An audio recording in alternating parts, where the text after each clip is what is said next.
Hi everyone, Mrs. Property here. I thought I would cover freehold versus leasehold for lesson number 2. And the reason I wanted to cover this is because I really benefited from understanding the difference between freehold and leasehold when looking into property investment. And this really can help a property investor, but it can also help people who want to buy for their own personal use. It's really important to understand the distinction and the implications of owning a freehold and owning a leasehold. So, a freehold means to own a property, including the land it's built on, with no fixed time limit.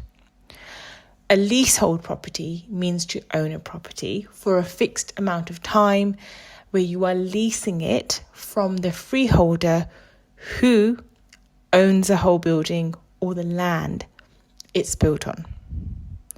Usually, your lease will be between 90 to 999 years, and the length of your lease will be set out in your lease agreement. When that lease term comes to an end, it goes back to the freeholder. However, usually you can extend the lease. So most flats and maisonettes are leaseholds. This means you own the flat, you own the maisonette. However, the building within which the maisonette or the flat is in, you do not own. But you may need to pay some monthly or yearly maintenance charges. So I'm just going to cover a few pointers that I think are really helpful to consider when you're looking at whether you should buy a leasehold. So one of the things that's really up there as a high priority to look into is the length of the lease, because the length of the lease can affect the property resale value and also how easy it is to get a mortgage. You usually want a lease to have at least 80 years remaining. Anything less can make it difficult to get a mortgage. And also with the value of your property, it will likely fall as you get closer to the 80-year mark, so which can also mean it will be harder to sell. Another thing you would need to consider when buying a leasehold are the service charges and ground rent. So the service charges that you pay go towards maintaining communal areas and gardens. It could be the electricity bills for the communal areas. It could be repair and maintenance for exterior walls. This information will be set out in the leasehold agreement, and you really need to make sure that it's thoroughly checked to ensure that the leasehold option does remain viable for you and affordable for you.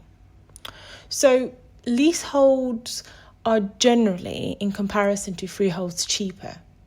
But as I've gone through this little tutorial, I've demonstrated there is a reason why leaseholds will be cheaper. I wouldn't say you shouldn't get a leasehold at all. I would say you need to just make sure that you know what you're getting yourself into. And really, with the government reforming the law on leasehold and essentially passing law that is actually beneficial to leaseholders, once that actually comes into effect by the new government, there's probably no better time than then to be a leaseholder. So, the government is on your side when it comes to being a leaseholder. You just need to make sure you've done your due diligence and you know what you're getting yourself into. Comment below as to whether you own a leasehold, or your experience of owning a leasehold has been, whether you're considering buying a leasehold, or whether you would never buy a leasehold. I'd be really interested to see what the opinion is out there. Until next time, take care.